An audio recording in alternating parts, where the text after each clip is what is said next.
Hello, snakes. My name is Dante, and today it's Podcast Tuesday once again, and we got Innistrad Remastered. The whole spoilers are out. Gotta tell you, I gotta give a shout out to Marco from Back to Games for subscribing to my Twitch channel with Twitch Prime. Thanks a lot for subscribing. Really appreciate it. If you guys have Twitch Prime and you want to support the channel, please subscribe. That'll be really great if you do. It will help me grow the channel and just keep the channel going. Really, I mean, it just. But yeah, that's basically what I want to say. I mean, it's Innistrad Remastered is coming soon, so yeah, let's just see. So yeah, let's go to our, well, instead of a combo, so today's podcast will be the new spoilers, and it's just the transforming cards of the spoilers. So instead of a combo or a non-bo, I mean, we're gonna feature a meld card, a meld combination that's in the set, and a mega cycle that gets reprinted in the set, like the free cards that transform. So I'll just show you that, then we'll go to our 10 spoilers. And we got, so, combo.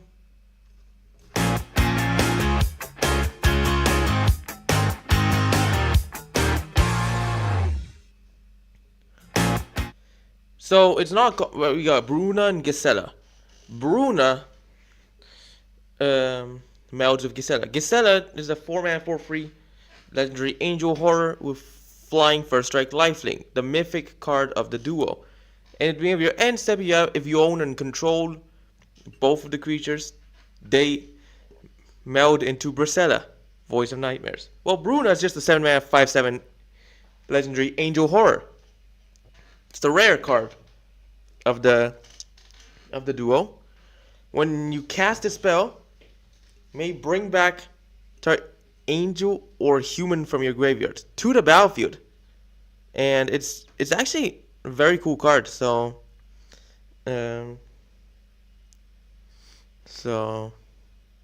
yeah,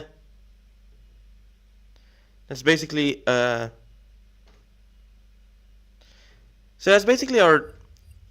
not really combo, because, well, Bruna adds, well, adds their power and toughness by being 9/10, because Bruna's a 5/7 and Gisella's a 4/3. Bruna, Voice of Nightmares, is a 9/10 legendary Eldrazi Angel, flying first strike, vigilance, lifelink, combining the keywords of Gella and Bruna. Gella having flying first strike, lifelink, and Bruna having flying and vigilance. Your opponents can't cast spells of MV3 or less.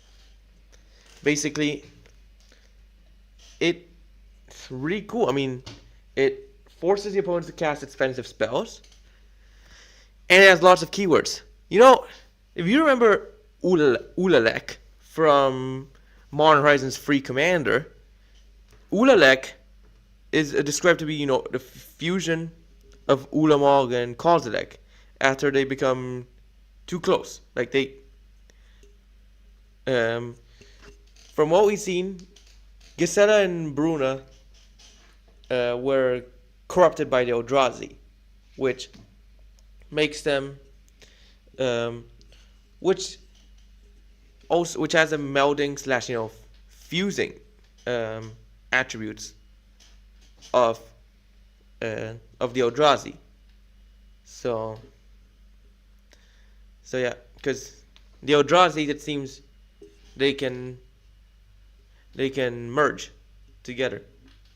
in addition to, influencing mortals, non-Eldrazi's, and turning them into horrors. Let's just go into our mega cycle that's coming back.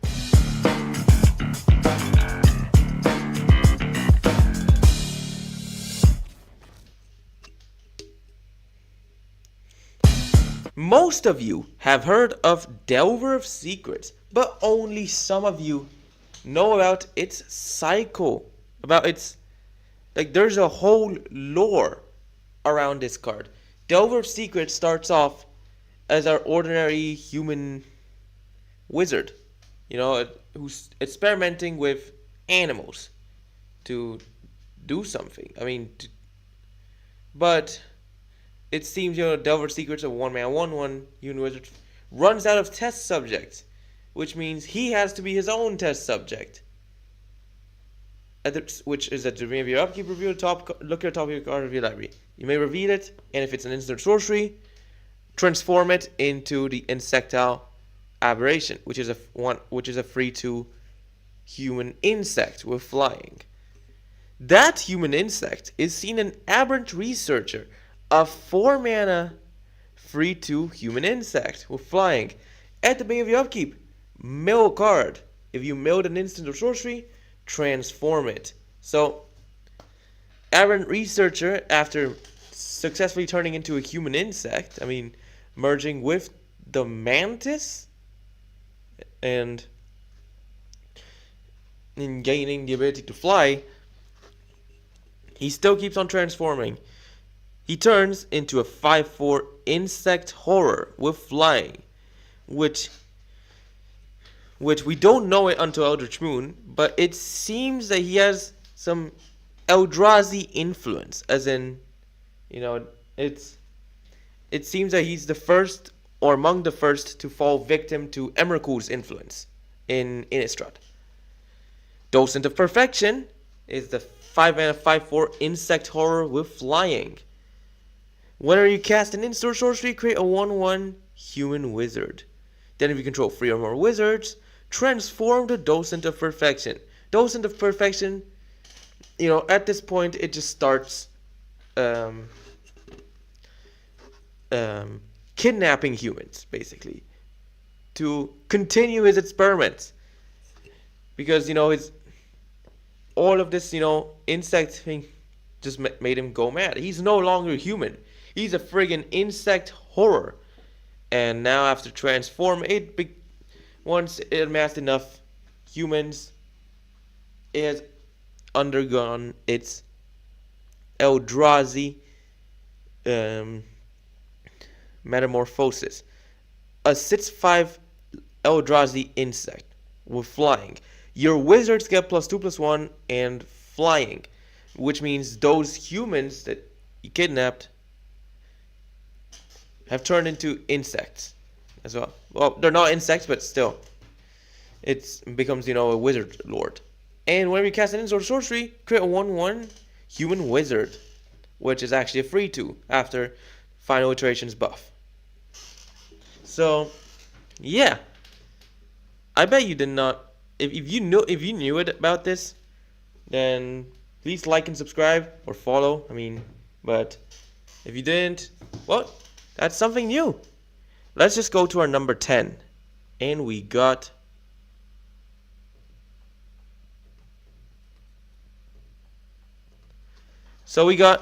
Archangel Allison, who transforms into Allison the Purifier. 5-mana 4/4 legendary angel with flash, flying, vigilance. When it enters, your creatures gain indestructible until turn. Basically, it's strictly better Serra Angel. When a non-angel creature you control dies, transform Allison at the beginning of your next upkeep, which transforms into Allison the Purifier. A 6/5 legendary angel with flying, no longer vigilance, and when she transforms, deals 3 damage to each other creature and each opponent. So here's the thing. Allison, the the reason why you know the transformation happens at the next upkeep. Let's just say a creature was to die. One of you were to sacrifice a non-angel creature. The turn Allison enters. If she was to transform in the same turn, then your creatures would be unaffected. But this is, you know, but basically, it transforms the other turn. So then the indestructibility is gone. It allows also the opponent to kill Allison before the delay trigger. You know, so it's a delayed trigger, and well, she basically board wipes. Not only does she like protect the board, like, you know, what's it called? Oh,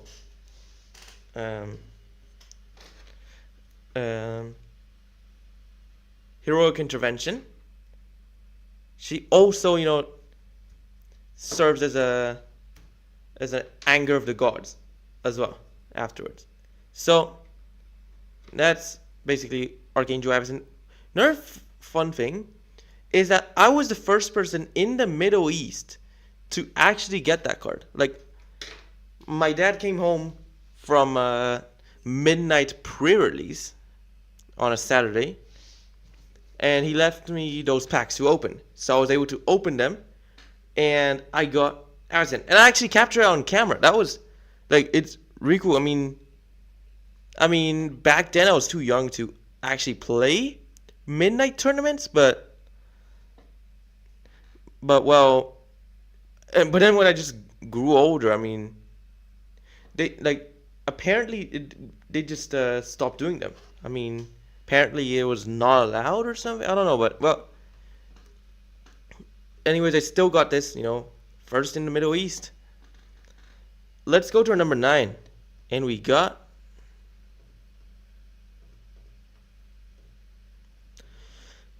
Thing in the Ice, and which transforms into Awoken Horror. A 2-mana 0/4 horror with Defender, enters with 4 ice counters. Whenever you cast an instant sorcery, remove an ice counter for it.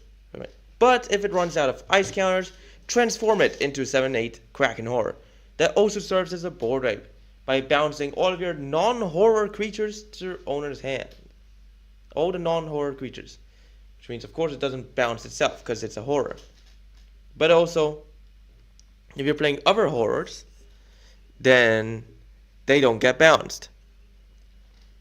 This is played in Arclight Phoenix decks, which is very good because, you know, you're going to be casting lots of creatures, so it serves as both a heavy hitter, a board wipe, and it allows you to save your creatures. If the opponent's trying to kill or exile something, you can just cast spells and just bounce it in response. That's basically another thing you can do with Thing. It's because since this triggers anytime you cast an instant sorcery, doesn't matter when you cast the instant or not, it's gonna transform. It could transform on the opponent's turn, or it could transform outside. You know, it could transform in a moment. That's basically our number 9. We got Awoken Horror, very powerful card. Which, I mean, Thing in the Ice is the actual name, but they have tried to make a red version of it, but didn't actually turn out so well, honestly. Which was an egg in Innistrad Midnight Hunt, but it did not turn out so well. Let's go to our number 8, and we got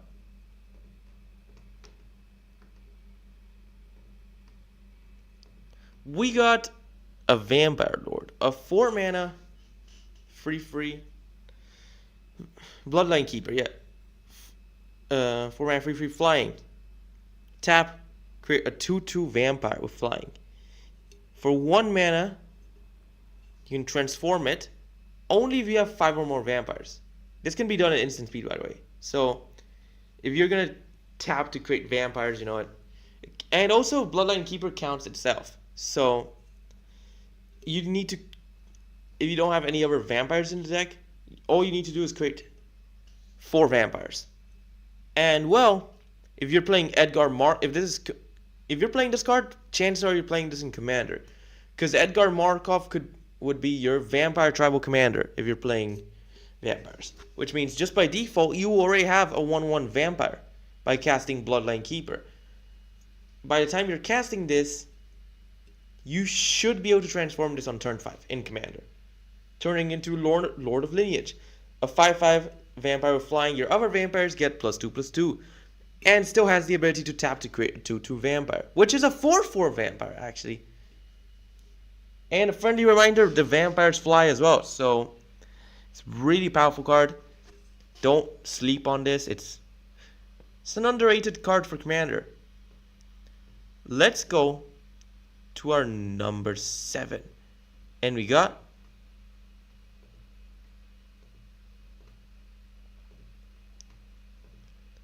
this card actually hasn't been featured in any Innistrad set. It's the moment when they invade Innistrad in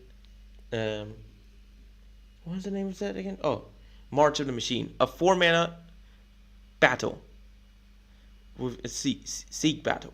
Flash. When it enters, target creature opponent controls get minus 13 until end turn. It has 5 HP. It's a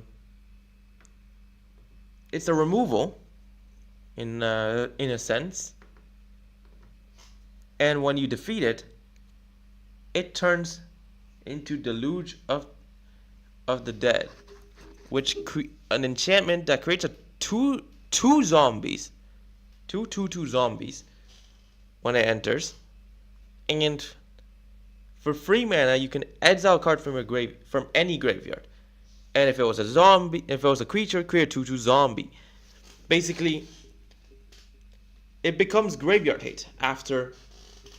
It becomes like it's a removal, and then it becomes a graveyard hate card that creates zombies as well. Really cool. And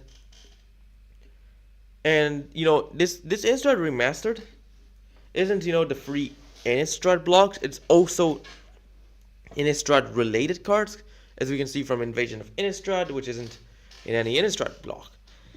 There's also Edgar Markov, who originated in Commander. And if you've watched my mini podcasts, you will see that there is Through the Breach, a Kamigawa card that for some reason it's getting a reprint in Innistrad Remastered just because of how modern players would play this card, by just bringing in Emrakul from the hand. It's funny. I like how Wizards embraces, you know, the memes or stuff, you know, in the community. Let's go to our number 6. And we got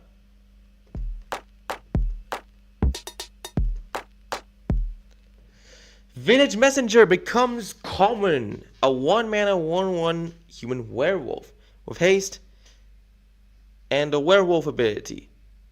You know, in case you didn't know, werewolves in the past, they didn't have Daybound. What they do is that they transform into a werewolf if no spells were cast last turn.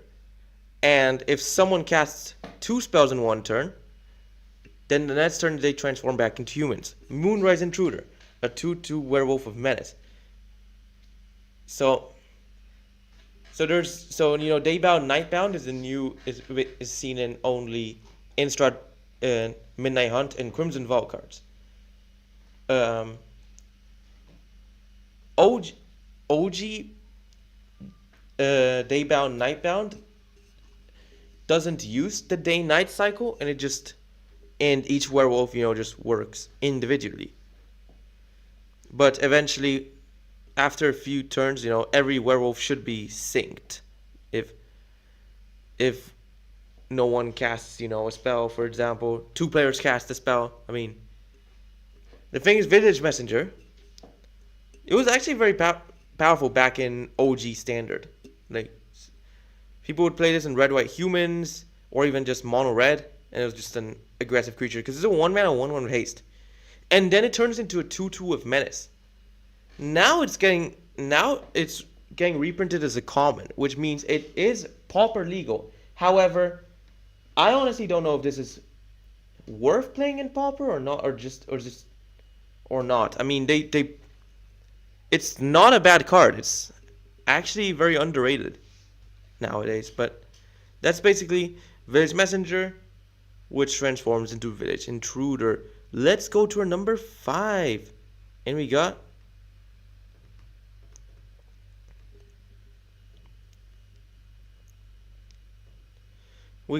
Mayor of Abbr, which transforms into Howlpack Alpha. Mayor of Abbr is a good card that, a human lord. But by day, by night, it becomes a werewolf lord. Werewolf/wolf lord. Not just werewolves, but also wolves will get stronger. A 2-mana 1/1. Over humans, you get +1/+1. So human and OG Daybound. Transforms into Howlpack Alpha. Free with each other creature you control that's a werewolf or a wolf gets +1/+1. At the beginning of your end step, create 2/2 wolf. And OG Nightbound. So I'm just gonna say OG Daybound, OG Nightbound, just to avoid confusion with the new Daybound, Nightbound, because they don't have Daybound or Nightbound. I mean, Tovolar can actually, sink the OG werewolves into a Daybound, Nightbound. Similar to how there's just one werewolf card. There's one.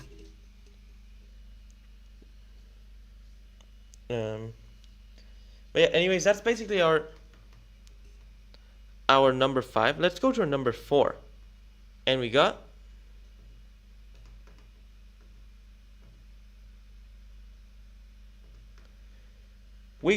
Arlin Cord, who transforms into Arlin, Embraced by the Moon. A 4-mana free loyalty legendary Arlin. Legendary Planeswalker Arlin +1. Until end of turn, up to 1 target creature gets +2/+2 and gains Vigilance and Haste. She can also, for 0 mana, create a 2/2 wolf and transform her into a werewolf. Arlin Embraced by the Moon, being a legendary Planeswalker, Arlin +1. Your creatures get +1/+1 and trample until end of turn. For -1, Lightning Bolt, then transform her back into a human. -6, you get an emblem that gives your creatures haste, and you can tap them to deal damage equal to its power to any target. Basically, allowing your creatures to attack anything at instant speed, like a player, a creature, a planeswalker, just anything. And it's not just werewolves or wolves.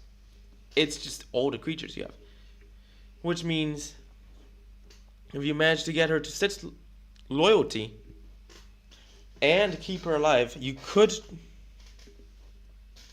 Well, I mean, the issue is, Arlin Embraced by the Moon doesn't create any creatures. Arlin Cord does. So, if you want to keep, Arlin alive, to use this emblem, with Arlin, so you just gotta -6, then -1, transformer back, +1, -1, yeah, -6, -1, transformer back, 0, then +1, and then -1, because you just be creating like 1 wolf every 3 turns, which is not very effective, but it's still a very powerful emblem if you have lots of other creatures. So yeah. So what I mean is, don't be afraid to just -6 ult Arlin and then have her die, because the rest of her abilities aren't really that good without that much loyalty. So yeah, let's go to our number 3, and we got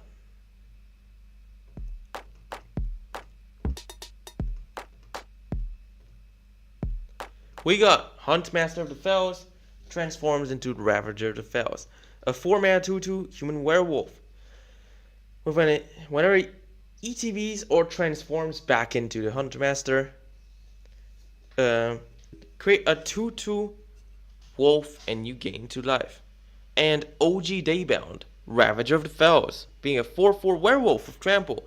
Whenever it transforms into the Ravager of the Fells, deals 2 damage to target opponent planeswalker and 2 damage to up to 1 target creature that player or planeswalker's controller controls. And OG Nightbound. So, Huntmaster of the Fells / Ravager of the Fells is a werewolf that benefits from transforming, even if it becomes, day or night for this card. That's what I mean. But yeah, like play Huntmaster of the Fells, then someone, then no one casts a spell the next turn, transforms into Ravager of the Fells. Then you can just cast 2 spells to transform Ravager of the Fells back into Huntmaster. And then from there just keep on, it's one werewolf you can actually play around with the transformations, because Huntmaster keeps creating more wolves, gives you life, deals damage as well. But that's basically our number 3. Let's go to our number 2, and we got Westvale Abbey, a land that taps for a colorless. For 5 mana, you can tap, pay 1 life to create a 1/1 human cleric. And you can 5 mana tap, sacrifice 5 creatures, transform the Westvale Abbey, and untap it.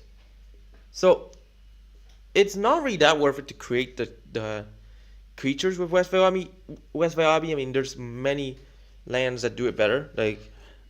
What is it called? Fountain Port. But once you amass enough creatures, in a Locust God deck, or just, Omnath also works, just lots of creatures, tokens and stuff, transform it into Ormandal, Profane Prince, 9/7 legendary demon with flying, lifelink, indestructible, and haste. So, the best thing about Westvale Abbey is that when you transform Westvale Abbey, it untaps itself. You have to tap Westvale Abbey, but then it untaps itself, allowing you to attack as soon as you transform it. And even on the same turn you play Westvale Abbey, you can still attack with Ormandal, because it has haste. And also, it's indestructible, so you don't have to worry about the opponent killing it. It's gonna be hard for it to die to removal. It's gonna require exiling, bouncing, other less conventional methods of dealing with a creature. So, yeah.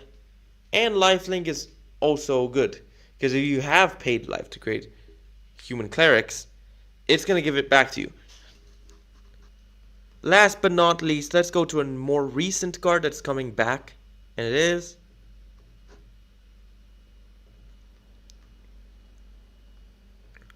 Wedding Announcement. Transforms into Wedding Festivity, a 3-mana enchantment with, when at the beginning of your end step, put an invitation counter on this enchantment. If you attacked with 2 or more creatures this turn, draw a card. Otherwise, create a 1/1 human. After the 3rd turn, transform it into Wedding Festivity, giving all your creatures +1/+1. So this basically creates some creatures, or draws you cards, depending on how many creatures you're attacking with or stuff. And then it turns into an Anthem. It's 3 mana, just like, Glorious Anthem, Gaia's Anthem, or stuff like that. But, since those cards aren't Pioneer legal, that's what you gotta do. You gotta use Wedding Announcement, because it creates you humans, or draws you cards, before it becomes an Anthem. But then once it becomes an Anthem, it's very powerful. It's a very powerful card, and it will very likely bring you to win once you get it. So, yeah. That's our transformations. What my thoughts on this set so far? Absolute cinema. We got... they brought back, the Innistrad lore on their website, on the Wizards of the Coast website. So we're basically going to be able to read, all the Innistrad lore, the shadows of Innistrad lore and stuff. I mean, it's gonna be cool. I mean, we got a bunch of nice stuff, instead. I mean, we also got next week. It's gonna be the last Innistrad Remastered podcast. So that podcast will be on Eldrazi. I'll be talking about Eldrazi's or cards that turn into Eldrazi's that are coming in the new set. Because Innistrad had its fair share of Eldrazi. Well, anyways, congratulations. You've reached the end of the podcast. Why don't you like and subscribe and follow if you haven't already? Share friends. Stay tuned to our next videos, streams, and podcasts. Podcasts will be live every Tuesday, 4:30 GMT. So stay tuned to them. Watch my other videos too. Thanks for watching. Hope you enjoyed it. One last shout out to Marco for subscribing to my Twitch channel with Twitch Prime. But anyways, if you want a shout out, do the same. Thanks for watching. Hope you enjoyed it. And bye.